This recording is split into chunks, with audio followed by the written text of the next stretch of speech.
What's up guys, Josh from Xtreme Truck and Auto. Today I got my old WJ in. We've got a couple issues we're gonna sort out today, so let's get into it and let's definitely talk about this one. First things first on this thing, we're gonna talk about what's going on. So about 2.5 years ago, I installed the Rough Country long arm kit on this WJ. I love this kit, it's a great kit. I will tell you though, the X joints are subpar. Now, I kind of knew that coming into it, and like I said, I wanna be honest with you guys. Is this a good kit? Yes. My only thing is I wish Rough Country would either A, increase their warranty on their X joints, flex joints, whatever the hell they call them, to like 3 or 5 years as opposed to 1 year, which I think, to be honest with you, is bullshit, especially when they know that there's issues. So what I did was I picked up a set of these Johnny joints. I'll throw the part number up on the screen right here. I'll also put it in the description down below. So we're gonna be swapping out the 4 bigger ones on the lower arms. The 2 on the driver's side have gone bad, and I'm just not even gonna mess with it. I'm gonna do 4 of them at this point. And then eventually I will be swapping out the other 3. What I'm trying to get at is, even still with swapping out these joints and everything, this kit is a lot cheaper than most kits out on their market. Now, are there better kits out there? Sure, definitely. The one thing I like about this kit is it makes off-roading affordable to the person. So I just want to give you the heads up. If you do buy this kit, be mindful that the joints are going to last you about 2-3 years, and then you'll have to replace them. I actually had one of my sales reps call and act as if I was a regular customer because we are a Rough Country dealer and I didn't want any special privileges due to that. And they said the warranty was only 1 year, and then I was $35 to put 1 new joint on there to basically get a new one in. I picked these up for around $60 to $70 per joint. This is the one that people always recommend that you upgrade to. It's a direct replacement. So that's what we're gonna be installing today. So side note, while I got you guys here, the way I'm actually lifting my WJ is off the HK Off-Road's Glissade rock sliders. These things are awesome. They're bulletproof. I cannot recommend those enough. So the first thing I went ahead and did is we went ahead and loosened the jam nut. It's a 1 7/8 is what I use to get them loose and tight. I am going to pull this joint out and we're gonna take a look at them, and I'm gonna show you kind of the difference, and I'll show you basically how to replace these things.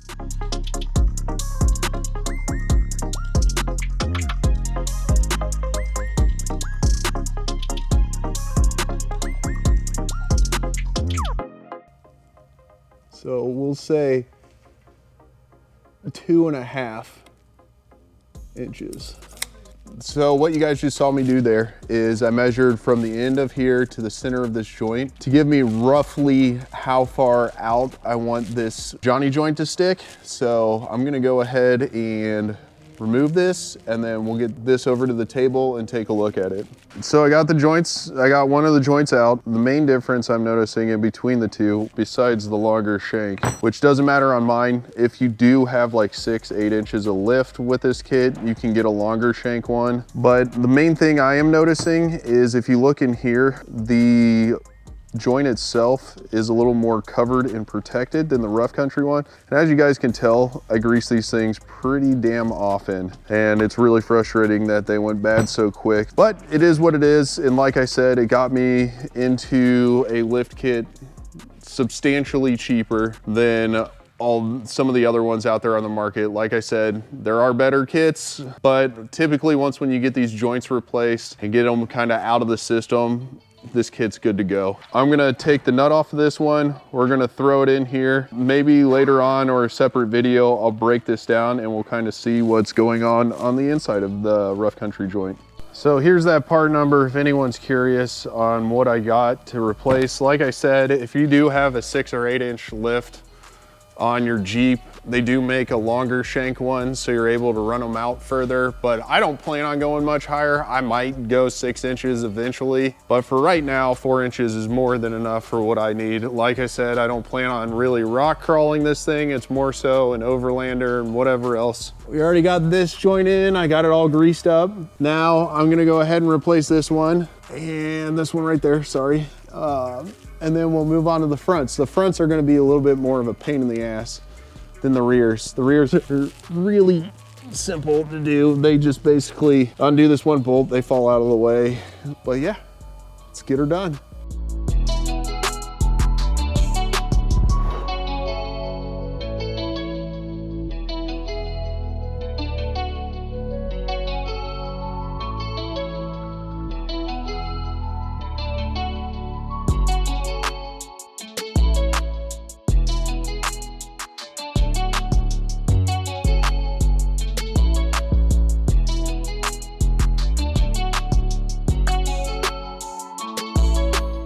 So I'm not sure if you guys noticed, but I used a ratchet strap to pull my axle back into place once when I got the measurement, which was 34.5 eyelet to eyelet, center of it to center of it. So the rears are done. It took me like 12 minutes per one. Now we're gonna move on to the front. The front is gonna be a little bit harder. You do have more of like a radius arm kind of setup on these. It's nothing too difficult, but what I'm gonna try first is just try pulling this 21 millimeter bolt head. What I'm trying to do is pull this 21 out of here and then the 22 off the backside and get that bolt out and see if it'll drop down far enough so that way I can get this joint out. So I'll let you know, and then if that doesn't work, what we'll do is we'll end up disconnecting this arm up here, and then I'll have to put a pull jack under the differential right in front of the yoke so that way it keeps it at the angle I need. So as you can see by the immense amount of anti-seize, we went ahead and got these joints in. Now, one thing I did have to do, I had to lift the axle up to allow it to shift over because due to the track bar and whatnot up front, it was pulling the axle to one side. So it was making it a little bit tough to get it out. But yeah, all I did was put, you could use a floor jack, but I used those pull jacks over there and lifted the axle up so that way it shifted back, I guess it would be this way, over into the position that I needed. And once I did that, I was able to pull down on the arms, untwist them, thread the new ones on. The measurement was 29 3/4 from eyelet to eyelet. So got that knocked out. Now I am excited to not be hearing the rattling that those joints were causing. I am gonna break these apart and see what was going on inside of them. They do have like an 1/8 of an inch side to side play in that joint there.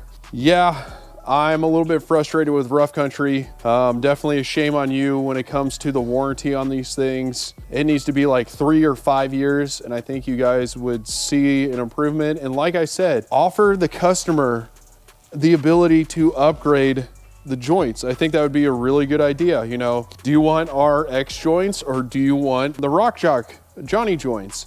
That's just my 2 cents. Like I said, I do still recommend this kit because if it allows somebody to get into the off-roading or overlanding, then that's a great thing. You know, some people can't drop $3, $4, even up $1,000 on a $2,000 Jeep. So I did what I did, put a decent kit on there. I had heard that the joints sucked on these things. I'm gonna have to agree. I think they need to work on the R&D of these joints, if not offer a upgrade of some sort. I mean, it's that easy. I'm gonna go take this thing on a test drive. Make sure you guys are subscribed and I'll catch you on the next one.